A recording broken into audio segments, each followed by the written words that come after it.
Hello sugar fans, welcome back to my channel. So I had this banana sitting in my kitchen and I know that nobody was going to eat it again, and I decided to use this to turn it into this delicious, soft and moist banana cake. First things first, I mixed my dry ingredients. So in a separate bowl, you want to first add in 1.5 cup of flour. You also want to add in your cinnamon, your baking powder, your baking soda, okay, and give it a good mix. When you have added all these things together, you want to mix it well and sift it, then you set it aside, okay.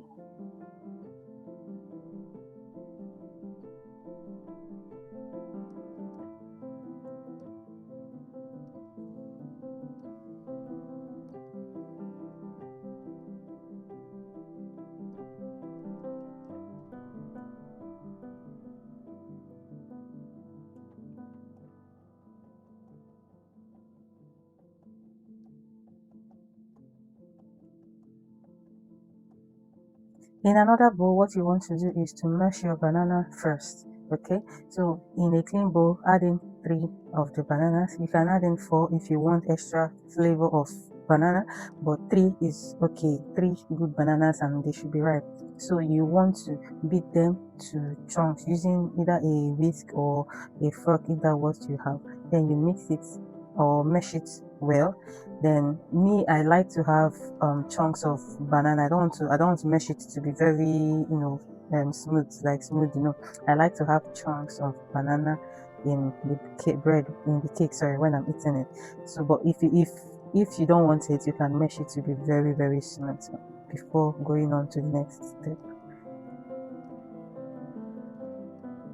Now into the mashed banana, what you want to do is to add the vegetable oil, you add sugar, you add eggs. I omitted to add the eggs here, but I later added it. But this is where you add the eggs and then the buttermilk, and then you mix everything together until it is well combined.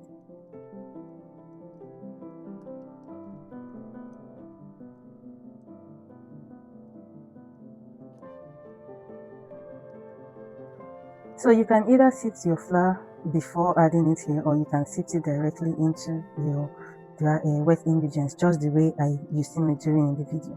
So what you want to do is add your dry ingredients, pour them into the mixture and stir everything properly. Use your spatula to stir everything. If it's a wooden spoon that you're using, whatever you're using to stir, just make sure you fold in, you stir and you fold in, so that you will not have a very strong batter, okay. So now this is where I remember that I didn't really add egg in the first place, so I beat the eggs with fork so that it would mix properly, and then I mixed it together with the flour and the wet ingredients. So please do not try to over mix this batter, just mix until you can no longer see the flour that you've added. All right.